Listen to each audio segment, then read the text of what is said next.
ನಮಸ್ಕಾರ. Welcome back to my YouTube channel. ಯಾರೆಲ್ಲ ಈ ಚಾನಲ್ನ ಹೊಸ್ದಾಗಿ ನೋಡ್ತಾ ಇದ್ದೀರಾ, ಪ್ಲೀಸ್ ಸಬ್ಸ್ಕ್ರೈಬ್ ಮಾಡ್ಕೊಂಡು ನೋಡಿ, ಸಪೋರ್ಟ್ ಮಾಡಿ.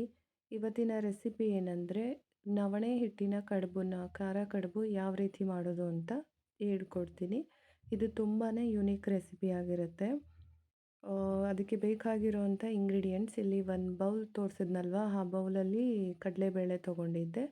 ಅದೇ 1-2 ಅವರ್ಸ್ ಬಿಫೋರ್ ನೆನೆಸಿ ಎತ್ತಿಟ್ಟಿದ್ದೀನಿ. ಇಲ್ಲಿ 1 ಗ್ಲಾಸಷ್ಟು ನವಣೆ ಹಿಟ್ಟು ಮತ್ತು ಆ 3/4 ಬೌಲಷ್ಟು ಸಬ್ಸಿಗೆ ಸೊಪ್ಪು, 1 ಬೌಲಷ್ಟು ಈರುಳ್ಳಿ, 1 ಟೇಬಲ್ ಸ್ಪೂನ್ ಶುಂಠಿ ಬೆಳ್ಳುಳ್ಳಿ ಪೇಸ್ಟು, ಕರಿಬೇವು, ರುಚಿಗೆ ತಕ್ಕಷ್ಟು ಉಪ್ಪು ಮತ್ತು ಖಾರಕ್ಕೆ ತಕ್ಕಷ್ಟು ಹಸಿಮೆಣಸಿನ್ಕಾಯಿ. ಇಷ್ಟು ಇಂಗ್ರೀಡಿಯೆಂಟ್ಸ್ ಸಾಕಾಗುತ್ತೆ ಇದು ಮಾಡಲಿಕ್ಕೆ. ಸ್ಟವ್ ಮೇಲೆ ಒಂದು ಬಾಣಲಿನ ಇಟ್ಬಿಟ್ಟು 1 ಗ್ಲಾಸಷ್ಟು ನೀರನ್ನು ಹಾಕಿದ್ದೀನಿ. ಇಲ್ಲಿ 1 ಗ್ಲಾಸಷ್ಟು ನಾನು ನವಣೆ ಹಿಟ್ಟನ್ನು ತೊಗೊಂಡಿದ್ವಲ್ಲ, ಸೇಮ್ ಮೆಷರ್ಮೆಂಟಲ್ಲಿ ತೊಗೊಂಡ್ರೆ ಚೆನ್ನಾಗೇ ಇರುತ್ತೆ.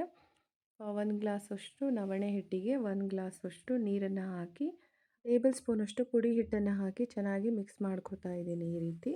ಇಲ್ಲಿ ನಾನು 1½ ಗ್ಲಾಸಷ್ಟು ನೀರನ್ನು ಹಾಕಿದ್ದೆ, ಅದಕ್ಕೋಸ್ಕರ ನಾನು 1½ ಗ್ಲಾಸಷ್ಟು ಹಿಟ್ಟನ್ನು ತೊಗೋಬೇಕಾಯಿತು. ನೀವು 1 ಗ್ಲಾಸಷ್ಟು ಹಿಟ್ಟಿಗೆ 1 ಗ್ಲಾಸಷ್ಟು ಅಷ್ಟೇ ನೀರನ್ನು ಹಿಡಿ. ನಾನು ಸ್ವಲ್ಪ ಜಾಸ್ತಿನೇ ಹಾಕ್ಬಿಟ್ಟಿದ್ದೆ ನೀರು, ಅದಕ್ಕೋಸ್ಕರ ಮತ್ತೆ ಎಕ್ಸ್ಟ್ರಾ ಹಿಟ್ಟು ಬೇಕಾಯಿತು.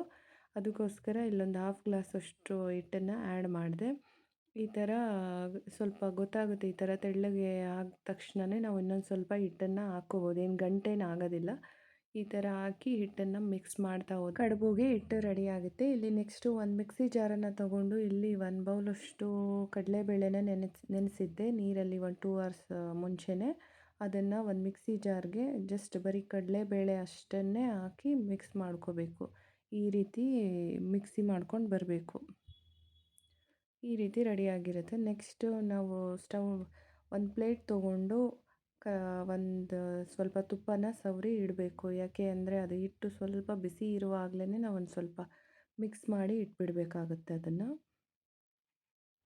ಈ ಥರ ಚೆನ್ನಾಗಿ ಒಂದು 2 ಮಿನಿಟ್ಸ್ ಕರೆಕ್ಟಾಗಿ ನಾದ್ಕೊಳ್ಳಿ. ಆವಾಗ ತುಂಬಾ ಅದು ಕಟ್ಟಾಗಿರೋ ಥರ ಬರಲ್ಲ, ಒಳ್ಳೆ ಚೆನ್ನಾಗಿ ಬರುತ್ತೆ ಕಡುಬು. ಅದಕ್ಕೋಸ್ಕರ ಸಾಫ್ಟಾಗಿ ಬರುತ್ತೆ. ಈ ರೀತಿ ಚೆನ್ನಾಗಿ 1-2 ಮಿನಿಟ್ಸ್ ಮಿಕ್ಸ್ ಮಾಡ್ಕೋಬೇಕು. ಅದೇ ತುಪ್ಪದಲ್ಲಿ ಮಿಕ್ಸ್ ಮಾಡಿ ಎತ್ತಿಟ್ರೆ ಹಿಟ್ಟು ರೆಡಿ ಆಗಿಬಿಡುತ್ತೆ.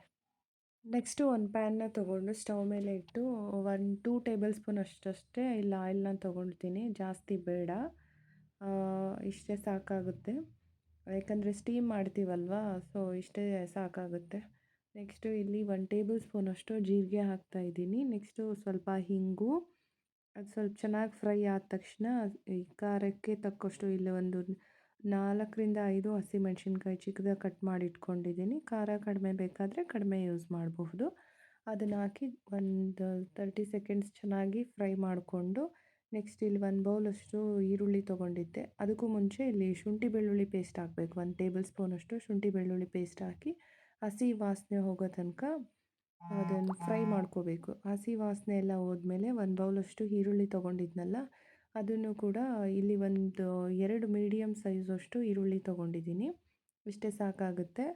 ಇದನ್ನು ಚೆನ್ನಾಗಿ ಫ್ರೈ ಮಾಡ್ಕೋಬೇಕು. ಈ ಟೈಮಲ್ಲೇ ಬೇಕಿದ್ದರೆ ನಾವು ಉಪ್ಪನ್ನು ಕೂಡ ಆ್ಯಡ್ ಮಾಡಬಹುದು.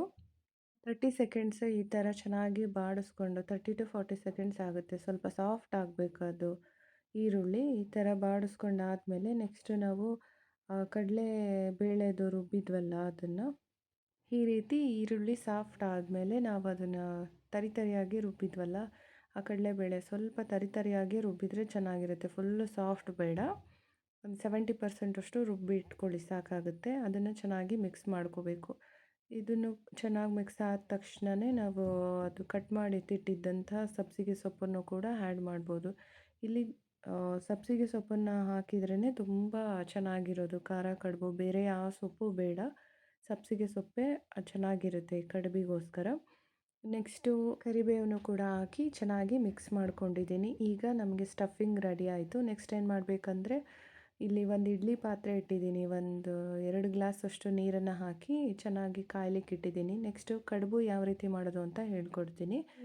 ಮತ್ತು ಅಕ್ಕಿ ಹಿಟ್ಟಿಂದ ಮಾಡ್ಬೋದು. ಒಂದು ಸಾರಿ ಇದು ಟ್ರೈ ಮಾಡಿ ನೋಡಿ. ನವಣೆ ಹಿಟ್ಟಿಂದ ತುಂಬಾ ಹೆಲ್ತಿಗೆ ಒಳ್ಳೆಯದು ಮತ್ತು ತುಂಬ ಯುನೀಕ್ ರೆಸಿಪಿ.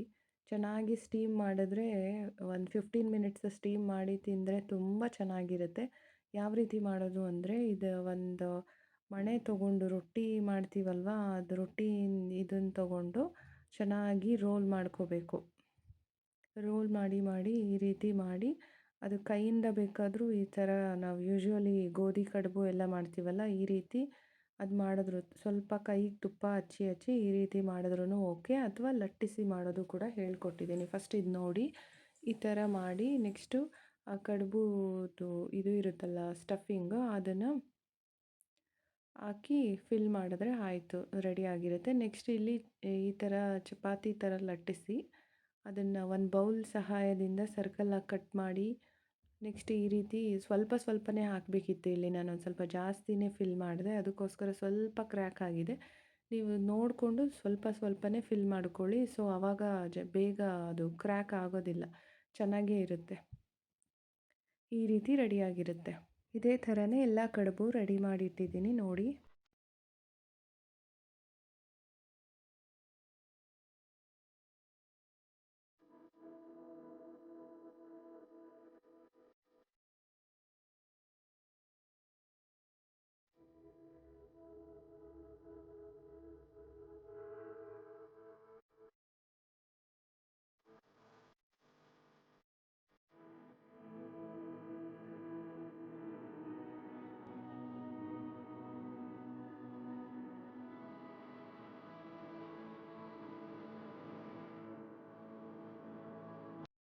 ಇಡ್ಲಿ ಪ್ಲೇಟ್ಸ್ನ ತೊಗೊಂಡು ಸ್ವಲ್ಪ ತುಪ್ಪನ ಸವರಿಬಿಟ್ಟು ನಾನು ಅದು ಮಾಡಿಟ್ಟಿದ್ನೆಲ್ಲ ಕಡುಬು ಅದನ್ನೆಲ್ಲದನ್ನು ಕೂಡ ಹಾಕ್ತಾಯಿದ್ದೀನಿ ನೋಡಿ. ಈ ರೀತಿ ಇಡಬೇಕು, ಈ ರೀತಿ ಸೆಟ್ ಮಾಡಿ ಇಟ್ಟರೆ ರೆಡಿಯಾಗಿರುತ್ತೆ. ನೆಕ್ಸ್ಟ್ ಆ ಬಿಸಿ ಆಗಿರೋ ಅಂಥ ನೀರಿಗೆ ಈ ರೆಡಿಯಾಗಿರೋ ಅಂಥ ಕಡುಬುನ ಇಟ್ಟು ಒಂದು 15 ಮಿನಿಟ್ಸ್ ಸ್ಟೀಮ್ ಮಾಡಿಕೊಂಡ್ರೆ ಆಯಿತು. ತುಂಬಾ ಚೆನ್ನಾಗಿರೋ ಅಂಥ ರುಚಿಯಾಗಿ ಮತ್ತು ಹೆಲ್ದಿ ಇರೋ ಅಂಥ ಕಡುಬು ರೆಡಿಯಾಗಿರುತ್ತೆ. ಬಿಸಿ ಇರುವಾಗಲೇ ಇದು ತಿನ್ನಬೇಡಿ, ಒಂದು 2 ಮಿನಿಟ್ಸ್ ಸ್ವಲ್ಪ ನಾರ್ಮಲ್ ಬಿಸಿ ಆಗಿರಲಿ, ಆವಾಗ ಚೆನ್ನಾಗಿರುತ್ತೆ. ಇದು ತುಂಬ ಬಿಸಿ ಇರುವಾಗ ಸ್ವಲ್ಪ ಒಂಥರ ಅಂಟಂಟು ಥರ ಫೀಲ್ ಆಗುತ್ತೆ ನಿಮಗೆ. ಒಂದು ಸ್ವಲ್ಪ ಅದು ಬಿಸಿ ತಣ್ಣಗಾದ್ಮೇಲೆ ಚೆನ್ನಾಗಿರುತ್ತೆ. ಒಂದು 5 ನಿಮಿಷ ಸ್ವಲ್ಪ ಕೂಲ್ ಡೌನ್ ಆದಮೇಲೆ ನೋಡಿ, ಸ್ವಲ್ಪನೂ ಕೂಡ ಇಡ್ಲಿ ಪ್ಲೇಟ್ಸಿಗೆ ಅದು ಸ್ಟಿಕ್ ಆಗಿಲ್ಲ, ಅಷ್ಟು ಚೆನ್ನಾಗಿ ಬಂದಿದೆ. ನೀವೇ ನೋಡ್ತಾ ಇರ್ಬೋದು. ತುಂಬಾ ರುಚಿಕರವಾದಂಥ ಖಾರ ಕಡುಬು, ಅದು ನವಣೆ ಹಿಟ್ಟಲ್ಲಿ ತುಂಬ ಚೆನ್ನಾಗಿದೆ. ನೆಕ್ಸ್ಟ್ ಅದನ್ನು ಯಾವ ರೀತಿ ನಾವು ತಿನ್ನಬೇಕು ಅಂತ ಹೇಳಿದ್ರೆ, ಸ್ವಲ್ಪ ಚಟ್ನಿ ಪುಡಿ ಮತ್ತು ತುಪ್ಪ ಹಾಕ್ಕೊಂಡಿದ್ದೀನಿ, ಇಲ್ಲ ಕೆಂಪು ಚಟ್ನಿ ಕೂಡ ಮಾಡ್ಕೊಂಡು ಕೂಡ ತಿನ್ನಬಹುದು. ಚಟ್ನಿ ಪುಡಿ ತುಪ್ಪ ಜೊತೆನೂ ಕೂಡ ಒಳ್ಳೆ ಕಾಂಬಿನೇಷನ್ ಇರುತ್ತೆ, ಸೂಪರಾಗಿದೆ. ಒಂದು ಸರಿ ಟ್ರೈ ಮಾಡಿ ನೋಡಿ. Thank you.